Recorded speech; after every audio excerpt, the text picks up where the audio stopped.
உலகம் முழுக்க கேஸ் தட்டுப்பாடு, மூடப்படும் ஹோட்டல்கள், இஸ்ரேலுடைய கம்யூனிகேஷன் சிஸ்டம் ஒட்டுமொத்தமாக அழிப்பு, தோல்வியடைந்திருக்கக்கூடிய அயன் டோம், இஸ்ரேலுடைய வீரர்கள் பதுங்குக்குழியில் ஓடி ஒளியும் காட்சி, பஹ்ரைனில் அமெரிக்க அதிகாரிகள் மீது துல்லிய தாக்குதல், இஸ்ரேலுடைய முக்கியமான விமானப்படை தளபதிகள் 50 பேருடைய டீட்டெயிலை வெளியிட்டிருக்கக்கூடிய சைபர் டீம், சற்று முன் களத்தில் இறங்கி இருக்கக்கூடிய சைனா, புட்டினும் ட்ரம்ப்பும் 1 மணி நேரம் போன் உரையாடல். அப்படி என்னதான் பேசிக்கிட்டு இருந்தாங்க? அரபு நாடுகளுக்கு ஈரான் கொடுத்திருக்கக்கூடிய ஒரு லாஸ்ட் சான்ஸ், போர்ல இருந்து பின்வாங்கிறதுக்காக அமெரிக்க அதிகாரிகள் ட்ரம்போட அவசர ஆலோசனை. ஆதாரத்தை வெளியிட்டிருக்கக்கூடிய வால் ஸ்ட்ரீட் ஜேர்னலிஸ்ட். மீண்டும் பொய்யான செய்திகளை வெளியிட்டு இன்னைக்கு அம்பலப்பட்டிருக்கக்கூடிய இஸ்ரேல் ராணுவம். இது மாதிரி பல்வேறுபட்ட தகவல்களை தான் இன்னைக்கு வீடியோல பார்க்க போறோம். அதுக்கு முன்னாடி யாரெல்லாம் பேட்டை டிவியை சப்ஸ்கிரைப் பண்ணாம பாக்குறீங்களோ அவங்க மறக்காம சப்ஸ்கிரைப் பண்ணிட்டு இந்த வீடியோக்களை உங்க நண்பர்களுக்கு அதிகமா ஷேர் செய்யுங்க. இப்போ இஸ்ரேல்ல இருந்து வந்திருக்கக்கூடிய ஒரு முக்கியமான செய்தி என்னன்னா, இஸ்ரேலுடைய கம்யூனிகேஷன் சிஸ்டம், அவங்களுடைய தகவல் தொடர்பு சம்பந்தமான சிஸ்டத்தை எல்லாத்தையுமே ஹிஸ்புல்லா அவங்களுடைய ஏவுகணை மூலமா ஒட்டுமொத்தமா சதிச்சிருக்கிறாங்க அப்படிங்கிற ஒரு செய்தி இன்னைக்கு வேர்ல்டு முழுக்க இந்த வீடியோ பெரிய அளவில் வைரலா இருக்குது. அவங்களுடைய telecom system, satellite system, radio சம்பந்தமான சிஸ்டம், இது எல்லாமே அந்த தாக்குதல் நடத்தி ஒட்டுமொத்தமா அந்த ஏரியாவை மொத்தமா காலி பண்ணியிருக்கிறாங்க அப்படிங்கிற ஒரு செய்தி இன்னைக்கு உலகம் முழுக்க பேசப்படுற அந்த நேரத்தில், அது எல்லாத்தையோட மிக முக்கியமான செய்தி இன்னைக்கு எரிபொருள் தட்டுப்பாடு, எரிவாயு தட்டுப்பாடு, கேஸ், ஆயில், இது எல்லாமே இன்னைக்கு பெரிய அளவிலான தட்டுப்பாடுகள் ஏற்பட்டிருக்கு. இன்னைக்குமே தொடர்ந்து நம்ம செய்திகள் பார்க்கும்போது தெரிஞ்சிருக்கோம். சென்னையிலேயே இன்னைக்கு பல சிஎன்ஜி கேஸ் நிறுவனம், இந்த ஆட்டோ காருக்கெல்லாம் போடக்கூடிய சிஎன்ஜி கேஸ், இதெல்லாம் பல பங்குகளை இழுத்து மூடப்பட்டுருச்சு. போர் நடக்கிறதால கேஸ் தட்டுப்பாடு ஏற்பட்டிருக்கு. அதனால கேஸ் இனி கொஞ்ச நாளைக்கு கேஸ் கிடைக்காதுன்னு சொல்லி பல கேஸ் அந்த நிறுவனங்களை இழுத்து மூடக்கூடிய ஒரு காட்சிகள் ஏற்பட்டிருக்கு. பல ஹோட்டல்கள் இன்னைக்கு மூடக்கூடிய ஒரு நிலைமை ஏற்பட்டிருக்கு. நேற்று பெங்களூர்ல இருந்து ஹோட்டல் சங்கம் அவங்களுடைய சார்பில் இருந்து ஒரு அறிவிப்பு கொடுத்து, இந்த சுமூகமா நிலைமை ஏற்படுற வரைக்கும், கேஸுடைய விநியோகம் சரியான முறையில் கிடைக்கிற வரைக்கும் ஹோட்டல்களை நாங்கள் நடத்த முடியாது அப்படின்னு சொல்லி ஹோட்டல் விடுமுறை அப்படின்ற ஒரு அறிவிப்பை கொடுத்துட்றாங்க. காரணம், அந்த அளவுக்கு இன்னைக்கு கேஸ் தட்டுப்பாடு பெரிய அளவில் ஏற்பட்டுருச்சு. அதாவது கமர்ஷியல் சிலிண்டர், ஹோட்டல்களுக்கு சப்ளை பண்ணக்கூடிய கமர்ஷியல் சிலிண்டர் இப்போ கிட்டத்தட்ட நிறுத்தப்பட்டுருச்சு அப்படின்னே சொல்லலாம். ரொம்ப ரேர் தான் கிடைக்கிறது, ரொம்ப கிட்டத்தட்ட நிறுத்தப்பட்டு இருக்கு. அதனால பல ஹோட்டல்கள் மிச்சம் இருக்கக்கூடிய அந்த சிலிண்டர்களை வச்சு இப்போ முக்கியமான பொருட்களை மட்டும்தான் சமைக்கக்கூடிய ஒரு வேலைகளை ஈடுபடுறாங்க. அதாவது ஒரு சில ஹோட்டலில் சாப்பாடு இருக்கும், டீ காஃபி இது மாதிரி சின்ன சின்ன ஐட்டமும் இருக்கும். அந்த ஹோட்டல்கள்லாம் இனி டீ காஃபி மாதிரியான பொருட்கள் கிடைக்காது, ஒன்லி மீல்ஸ் இது மாதிரியான சாப்பாடு ஐட்டம் தான் கிடைக்கும் அப்படின்ற அளவுக்கு. ஏன்னா அந்த அளவுக்கு கேஸ் இனி மிச்சம் பண்ணாதான் இன்னொரு 4 நாளைக்காச்சும் கடை நடத்த முடியும். ஏன்னா போற போக்க பார்த்தா ஒரு வாரம் கழிச்சு ஒட்டுமொத்தமா ஹோட்டல்லாம் இழுத்து மூடக்கூடிய ஒரு நிலைமை ஏற்படும் அப்படிங்கிற ஒரு நிலைமை எட்டி இருக்கிறாங்க. பல ஹோட்டல்கள் இப்போவே விறகு வச்சு சமைக்கக்கூடிய ஒரு நிலைமை எட்டி இருக்கிறாங்க. சரி, இது கமர்ஷியல் சிலிண்டரோட நிலைமை. அடுத்து வீட்டில் நம்ம யூஸ் பண்ணக்கூடிய வீட்டு சிலிண்டர், அந்த வீட்டு சிலிண்டரோட நிலைமை என்னன்னா, இன்னைக்கு அரசு சார்பில் ஒரு அறிவிப்பு கொடுக்கப்பட்டு, இத்தனை நாளாக 21 நாளைக்கு ஒரு முறை நம்ம கேஸை நம்ம அடுத்த புக்கிங் பண்ண முடியும். இனி 25 நாளைக்கு ஒரு பாட்டி தான் புக் பண்ண முடியும். அந்த அளவுக்கு இங்கே எரிபொருள் தட்டுப்பாடு ஏற்பட்டிருக்கு. இந்தியன் ஆயில் நிறுவனம் சார்பில் அவங்க ரொம்பவே குறைந்த அளவில் தான் இப்போ கேஸ் சப்ளை பண்ண முடியும் அப்படின்ற ஒரு அறிக்கையுமே சொல்லியிருக்கிறாங்க. அதனால கேஸ் பெரிய அளவில் தட்டுப்பாடு ஏற்பட்டு இன்னைக்கு கிட்டத்தட்ட உலகத்துடைய உயிர் நாடி தடுக்கப்பட்டிருக்கு அப்படின்ற ஒரு நிலைமை இன்னைக்கு நம்ம ஆகிட்டே இருக்கிறோம். இதுக்கு அடுத்து இன்னும் ஆயில் தட்டுப்பாடு, பெட்ரோலோட நிலைமை என்ன இருக்குமோ அப்படின்னு சொல்லி யோசிக்க தோணுது. இதுக்கு எல்லாத்துக்கும் காரணம் ஈரான் அமெரிக்காவை இன்னைக்கு ஒட்டுமொத்தமாக லாக் பண்ணியிருக்கிறாங்க அப்படிங்கிறத புரிஞ்சிக்க முடியுது. நேற்று ஈரானுடைய IRGC சார்பில் சொல்லியிருக்கிறது என்னன்னா, இந்த அநியாயக்கார அமெரிக்க, இஸ்ரேல் இவங்களுடைய தாக்குதல் தொடர்ந்துட்டு இருந்தது அப்படின்னா, பிராந்தியத்திலிருந்து 1 லிட்டர் எண்ணெய் கூட இன்னைக்கு வெளிநாடுகள் எந்த நாடுகளும் ஏற்றுமதி செய்ய முடியாது. எல்லா நாடுகளும் எண்ணெயை வச்சு தான் இயங்கிட்டு இருக்குது. இந்த பிராந்தியத்திலிருந்து 1 லிட்டர் எண்ணெய் கூட வெளியில போக முடியாது, அந்த அளவுக்கு நாங்கள் லாக் பண்ணி வச்சிருக்கிறோம் அப்படின்னு சொல்லி ஒரு செய்தியை வெளியிட்டிருக்கிறாங்க. இதுக்கப்புறமா ஈரானுடைய இந்த வலிமையை சொல்ற அளவுக்கு, ஈரான் எந்த அளவுக்கு ஒரு ஸ்ட்ராட்டஜியா அந்த வாரம் அவங்க பிளே பண்றாங்க அப்படின்றத பத்தி ராய்டர்ஸ் ஒரு ஆர்டிகல் எழுதுறாங்க. அதுல அவங்க குறிப்பிடுறது என்னன்னா, எரிசக்தி பாதையை மூடுவதன் மூலம், அந்த ஹொர்மூஸை அவங்க லாக் பண்ணி வச்சிருக்கிறது மூலமாவும், உலகளாவிய சந்தையை மூடுவதன் மூலம், ஏன்னா ஹொர்மூஸை லாக் பண்றதுன்றது உலகளாவிய ஒட்டுமொத்த சந்தையுமே நம்ம ஒட்டுமொத்தமா மூடினதுக்கு சமம் அப்படின்னு சொல்லி ஈரான் நினைக்கிறாங்க. அப்போ எரிபொருள் சந்தையை மூடிட்டு, உலகளாவிய சந்தையை ஒட்டுமொத்தமா மூடிட்டு வாஷிங்டனை பின்வாங்க வச்சிருக்கிறோம் அப்படின்னு சொல்லி ஈரான் நினைச்சுக்கிட்டு இருக்காங்க. ஆனா உண்மையில அதுதான் நடந்திருக்குது. வாஷிங்டன் அமெரிக்காவை அவங்க பின்வாங்க தான் வச்சிருக்கிறாங்க அப்படின்ற ஒரு தகவலை ராய்டர்ஸ் இந்த செய்தியை வெளியிடுறாங்க. அதுக்கடுத்து வால் ஸ்ட்ரீட் ஜேர்னலிஸ்ட், அமெரிக்காவில் மிக முக்கியமான ஒரு ஊடகமாக இருக்கக்கூடிய வால் ஸ்ட்ரீட் ஜேர்னலிஸ்ட், அவங்க சொல்லக்கூடிய தகவல் என்னன்னா, வால் ஸ்ட்ரீட் ஜேர்னலிஸ்டுக்கு சில அமெரிக்க அதிகாரிகள், வெள்ளை மாளிகையில் இருக்கக்கூடிய அமெரிக்க அதிகாரிகள் தகவல் சொல்லியிருக்கிறாங்க. போற பின்வாங்கணும், நம்ம போற பின்வாங்கிறத தவிர வர வழி இல்லை, இதுக்கடுத்து போற தொடரணும் அப்படின்னா இது அமெரிக்காவுக்குமே பெரிய அளவில் ஆயுத பற்றாக்குறை, பொருளாதார தட்டுப்பாடு ஏற்படும், உலகளாவிய அளவில் பெரிய அளவில் அழுத்தம் ஏற்படும். அதனால போர்லேருந்து பின்வாங்கிறது தவிர வேற வழியே இல்லை அப்படின்னு சொல்லி டொனால்டு ட்ரம்ப்புக்கு அறிவித்திருக்காங்க அப்படின்ற செய்தியை வால் ஸ்ட்ரீட் ஜேர்னலிஸ்ட் இந்த தகவலை வெளியிட்டிருக்காங்க. ஏன்னா ஈரான் வந்து அந்த அளவுக்கு இன்னமும் அவங்க வீரியமாக தான் செயல்பட்டு இருக்காங்க. இப்போ நேற்று டொனால்டு ட்ரம்ப்புடைய பேச்சில் இத்தனை நாளாக வந்து நாங்கள் அழிச்சிட்டோம், எல்லாமே காலி பண்ணிட்டோம், அடுத்து தரப்பட உள்ளே போகிறோம், இப்படியெல்லாம் பில்டப் கொடுத்துற டொனால்டு ட்ரம்ப் நேற்று அவருடைய பேச்சில் ஒரு மாற்றத்தை நம்ம பார்க்க முடிஞ்சது. அவர் என்ன சொல்றாரு அப்படின்னும் போது, நாம் நினைத்து கூட பார்க்க முடியாத அளவுக்கு ஈரான் கிட்ட அதிக அளவிலான ஏவுகணைகள் இருக்குது அப்படின்னு சொல்லி அவரோட வார்த்தையை சொல்றாரு.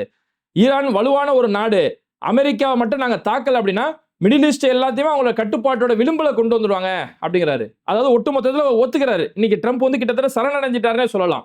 ஈரான் வந்து ரொம்ப வலிமையான நாடு, நம்மளாம் கற்பனை பண்ணி பார்க்க முடியாத அளவுக்கு அந்த அளவுக்கு ஏவுகணைகள், ஆயுதங்கள் அவங்க வச்சிருக்கிறாங்க அப்படி சொல்லி டொனால்டு ட்ரம்ப்போடைய பேச்சில் ஒரு படி இறக்கத்தை பார்க்க முடியுது.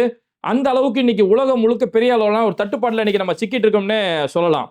இப்போ ஈரான் சார்பில் இருந்து அடுத்து சொல்லக்கூடிய அவங்க அப்டேட் என்ன அப்படின்னு பார்க்கும்போது, ஈரானுடைய IRGC சார்பில் இப்போ அடுத்து சொல்லியிருக்கக்கூடிய ஒரு அப்டேட் என்னன்னா, ஏன்னா அவங்க நல்லா பார்த்துட்டாங்க, அமெரிக்காவும் உலக நாடுகளும் நீ ஸ்தம்பிச்சு போயிருக்கு அப்படின்ற புரிஞ்சுக்கிட்டு இப்போ ஈரான் ஒரு டிமாண்ட் காட்டுறாங்க, ஒரு பிகு காட்ட ஆரம்பிச்சிட்டாங்கன்னு சொல்லலாம். ஈரான் சொல்றது என்னன்னா, இன்னும் 10 வருஷமே ஆனாலும் போற இன்னும் சூப்பரா நடத்துறதுக்கு எங்கள்கிட்ட தெளிவு இருக்குது, அதுக்கான ஆயுத பக்கபலம் இருக்குது, எல்லா தைரியம் படை வீரர்கள் எல்லாம் எங்க கையில இருக்கிறாங்க. ஏன்னா ஈரான் ஈராக் வார் அதுவே 2000 இருந்து 2008 வரைக்கும் அந்த வார் நடந்தது. அப்போ அந்த வாரம் 8 வருஷம் எங்களால் அசால்ட்டா நடந்து முடிஞ்சது, இந்த வாரம் இன்னொரு 10 வருஷம் எங்களால் நடத்துறதுக்கு தெம்பு இருக்குது அப்படி சொல்லி ஈரான் சொல்றாங்க. அடுத்து ஈரானுடைய IRGCயோட ஜெனரலா இருக்கக்கூடிய இப்ராஹிம் ஜஃபரி அவர் என்ன சொல்றாருன்னா, போரின் முடிவை நாங்க தான் தீர்மானிப்போம் அப்படின்னு சொல்லி இப்பவே ட்ரம்ப்புக்கு லாக் வைக்கிறாங்க. ஏன்னா ட்ரம்ப்பை பொறுத்த வரைக்கும் போரை திடீர்னு போர் நின்றுச்சுன்னு அறிவிச்சிருவாரு. அறிவிச்சு முடிச்சு நான் தான் இந்த போரை நடத்தினேன், எனக்கு நோபல் பரிசு கொடுங்க, நோபல் பரிசு கொடுன்னு பிச்சை எடுத்துட்டு இருப்பாரு. அதனால இப்பவே ஈரான் சொல்றாங்க, இவங்க போர் நிறுத்தம்ன்ற எல்லா கட்டத்தையும் நெருங்கி வந்து ஆரம்பிச்சிட்டானுங்க. அப்போ ட்ரம்ப் அப்போ கிரெடிட் எடுத்துக்கூடாதுன்றதுக்காக போர் நிறுத்தம் அப்படின்னா அதை நாங்க தான் முடிவெடுப்போம் அப்படின்னு சொல்லி IRGCயோட ஜெனரல் இந்த கருத்தை சொல்றாரு. அதே மாதிரி ஈரானுடைய ஃபாரின் மினிஸ்டர், அவங்களுடைய வெளியுறவுத்துறை அமைச்சர் அப்பாஸ் அரக்சி என்ன சொல்றாருன்னா, பேச்சுவார்த்தை அப்படிங்கிறது இனிமேல் டேபிள்ல கிடையாதுப்பா, இனி மேஜையில் உட்கார்ந்து பேசுற பேச்செல்லாம் கிடையாது, இனி களத்துல தான் பேச்சு அப்படின்னு சொல்லி ஈரான் ஒவ்வொரு நாளுமே அவங்களுடைய டிமாண்டுகளை திறந்து காட்டுறாங்க. அந்த அளவுக்கு ஈரானுடைய அவங்க புதுசா வந்திருக்கக்கூடிய அவங்களுடைய உச்ச தலைவர், அவங்களுடைய புதிய சுப்ரீம் லீடர் முஜித்தபா கமேனி இந்த அளவுக்கு அமெரிக்காவுக்கும் இஸ்ரேலுக்கும் பெரிய அளவான அவங்க ஆட்டங்களை காட்டிக்கிட்டு இருக்காங்க, பெரிய அளவுக்கான ஒரு சவாலா இன்னைக்கு இருந்துட்டு இருக்காங்க அப்படிங்கிறத இந்த களத்துல இருந்து வரக்கூடிய செய்திகளை பார்த்து புரிஞ்சுக்க முடியுது. இதெல்லாம் முடிச்சுட்டு ஈரான் அரபு நாடுகளுக்கு ஒரு கோரிக்கை ஒன்று வைக்கிறாங்க, அரபு நாடுகளுக்கு ஒரு ஆஃபர் கொடுக்குறாங்கன்னு சொல்லலாம். இந்த மாதிரி அரபு நாடுகள், இந்த இஸ்ரேல் அமெரிக்கா இதுல இருக்கக்கூடிய தூதர்கள் இருக்காங்க இல்லையா, இந்த 2 நாட்டு தூதர்கள் இவங்கள உங்களுடைய நாட்டில இருந்து நீங்க வெளியேற்றினீங்க அப்படின்னா உங்களுடைய ஆயுள் வெளியேறதுக்கு நாங்க வழியை ஒத்து கொடுப்போம். இது நாங்க அரபு நாடுகளுக்கு மட்டும் இந்த ஆஃபர் தரல, ஐரோப்பிய நாடுகளுக்கு, யூரோப்பியன் கண்ட்ரிக்குமே இந்த ஆஃபரை நாங்க கொடுக்குறோம். யாரெல்லாம் உங்க நாட்டில இருந்து அமெரிக்க தூதர்களையும் இஸ்ரேலிய தூதர்களையும் வெளியேற்றுறீங்களோ உங்களுடைய கப்பல் ஹொர்முஸ் வழியா தாராளமா போறதுக்கு நாங்கள் அனுமதி கொடுத்துருவோம் அப்படின்னு சொல்லி ஒவ்வொரு நாளும் ஒவ்வொரு வழியிலுமே ஈரானுக்கும் இஸ்ரேலுக்கும் அமெரிக்காவுக்கும் கடுமையான சவாலை கொடுத்துட்டு இருக்காங்க. இதனால நம்ம நேற்று கூட ஒரு செய்தி நான் சொல்லியிருந்தேன், அந்த செய்திக்கு இந்த செய்திக்கு ஒரு லிங்க் நம்மளால பார்க்க முடியுது. டொனால்டு ட்ரம்ப் அவசர அவசரமாக சொல்லி சவுதியில் இருக்கக்கூடிய தூதரக அதிகாரிகள் உடனே வெளியேறிடுங்க அப்படின்னு சொல்லி சொன்னாரு. அப்போ இதை வச்சு பார்க்கும்போது சவுதி போய் சொல்லியிருப்பாங்கன்னு நமக்கு தோணுது, நீங்க வந்து உடனடியாக நீங்க வெளியேறிடுங்க, நீங்களா வெளியேறிட்டா நல்லது. இப்போ அவன் வந்து நாளைக்கு நான் வெளியேற்றி ஆகணும்னு சொன்னா நான் உன்னை வெளியேற்றி தான் ஆகணும், நானா வெளியேற்றினா உனக்கு அசிங்கம், அதனால நீயே டீசெண்டா வெளியில போயிரு அப்படின்னு எது பேச்சுவார்த்தை நடந்திருக்குமோ அப்படிங்கிற ஒரு சந்தேகம் ஏற்படுது. அதனாலதான் நேற்று டொனால்டு ட்ரம்ப் தரப்புல இருந்து தூதரக அதிகாரிகள் சவுதியை விட்டு வெளியேறிடுங்க அப்படின்ற ஒரு அறிவிப்பு கொடுத்தாங்க. இன்னைக்கு அதுக்கேற்ற மாதிரி ஈரான் சொல்றாங்க, தூதரக அதிகாரிகளை வெளியேற்றினா உன் கப்பல் போறதுக்கான வழியை நான் கொடுப்பேன் அப்படின்னு சொல்லி அடுத்தடுத்த டிமாண்ட் இன்னைக்கு ஈரான் கொடுத்துக்கிட்டே இருக்கிறதால இந்த போர் கிட்டத்தட்ட அமெரிக்காவுடைய குறவலைய நினைச்சிருக்கிற மாதிரி ஒரு பெரிய ஒரு டஃப்பான இடத்துல வந்து நிக்குது. இப்போ இப்படி உலகத்து அளவுல பெரிய அளவுல எரிபொருள் தட்டுப்பாடு ஏற்படாதால இப்போ சைனா களத்துல இறங்க ஆரம்பிச்சிருக்காங்க. சைனா அவங்களுடைய ஒரு சிறப்பு தூதரை இன்னைக்கு மிடில் ஈஸ்டுக்கு அனுப்பியிருக்காங்க, மத்திய கிழக்குக்கு அனுப்பி இந்த போரை சீக்கிரமே ஒரு முடிவு கொண்டு வரணும், எரிபொருள் பெரிய அளவுல தட்டுப்பாடு ஏற்படுது, இன்னும் ஒரு வாரம் போச்சுன்னா உலகமே ஒட்டுமொத்தமா முடங்கி போயிடும். ஏன்னா இன்னைக்கு நம்ம உலகத்துல எவ்வளவு சாஃப்ட்வேர் டெக்னாலஜி கம்ப்யூட்டர் எங்கெங்கயோ போயிட்டோம், ஏஐ லெவல்ல நம்ம இன்னைக்கு போயிட்டோம்.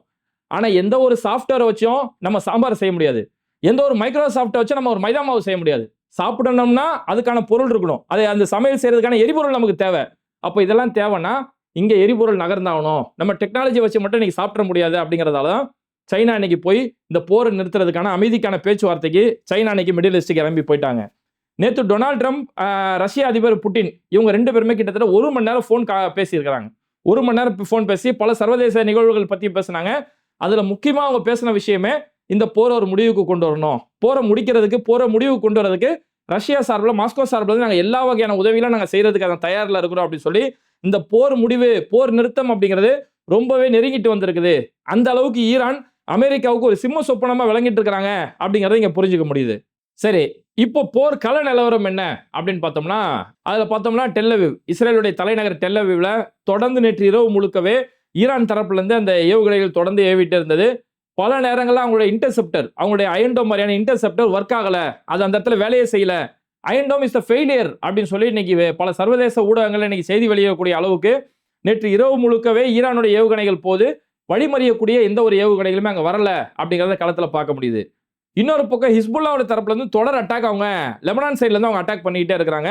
அதுல பார்த்தோம்னா இஸ்ரேலுடைய பேச்மெஷ், அந்த லெபனானுடைய எல்லையை ஒட்டி இருக்கக்கூடிய அந்த பகுதியில இஸ்ரேலுடைய பல முக்கியமான கம்யூனிகேஷன் சிஸ்டம் அங்கே அழிக்கப்பட்டிருக்கு. அவங்களுடைய தகவல் தொடர்பு சிஸ்டம் எல்லாம் அழிக்கப்பட்டு அவங்களுடைய ரேடியோ சம்பந்தமான விஷயங்கள், டெலிகாம் சம்பந்தமான ஃபெசிலிட்டி, அவங்களுடைய ஒட்டுமொத்த சேட்டலைட் சிஸ்டம் இது எல்லாமே அந்த இடத்துல அடிச்சு நொறுக்கப்பட்டு அந்த ஏரியாவை ஒட்டுமொத்தமாக உருக்குலைக்கக்கூடிய அளவுக்கு இஸ்ரேலும் அவங்களுடைய கம்யூனிகேஷன் சிஸ்டம், அவங்களுடைய ராணுவ தளங்கள் இதெல்லாமே பெரிய அளவில் தாக்கப்பட்டு இருக்கு அப்படிங்கிற ஒரு செய்தியுமே களத்திலிருந்து செய்திகளை பார்க்க முடியுது. இரவு முழுக்க ஏவப்பட்ட ஏவுகணைகளால பகல் நேரங்களில் இஸ்ரேலுடைய பல இடங்கள் கட்டட இடிபாடுகள் பெரிய அளவில் பார்க்க முடியுது. பெரிய அளவிலான கட்டட இடிபாடுகள், அந்த உடஞ்ச அந்த கட்டடங்கள் எல்லாம் புல்டோசர் வச்சு அள்ளி கொண்டு போயிட்டு ஏற்கனவே பாதியா உடஞ்சிருக்கு, முக்கா உடஞ்சிருக்குது, அது மீதியும் புல்டோசர் வச்சு உடைச்சிட்டு மொத்தமாக அள்ளிட்டு போகக்கூடிய ஒரு நிலைமைகள் இன்னைக்கு இஸ்ரேலுடைய களங்கள்ல இந்த செய்திகளை பார்க்க முடியுது. அதே மாதிரி பல இஸ்ரேலை சேர்ந்த மக்கள் அங்கேருந்து இஸ்ரேலை விட்டு தெரிச்சு ஓடுறாங்க. அங்கே இருக்கக்கூடிய பென்குர் ஏர்போர்ட், அந்த ஏர்போர்ட்டில் போயிட்டு மக்கள் எங்களுக்கு எப்படியாவது வெளியில் அனுப்பிவிட்டுருங்க, எங்களை எப்படியா வெளியில் அனுப்பிவிடுவோம் சொல்லி அங்கே ஏர்போர்ட்டில் கூட்டமாக இருக்கக்கூடிய காட்சிகளை நம்ம பார்க்க முடியுது. இந்த போரோட நேரத்திலுமே அங்கேருந்து வெளியேறி ஓடுறதுல தான் அவங்க ரொம்ப குறிப்பாக இருக்கிறாங்க.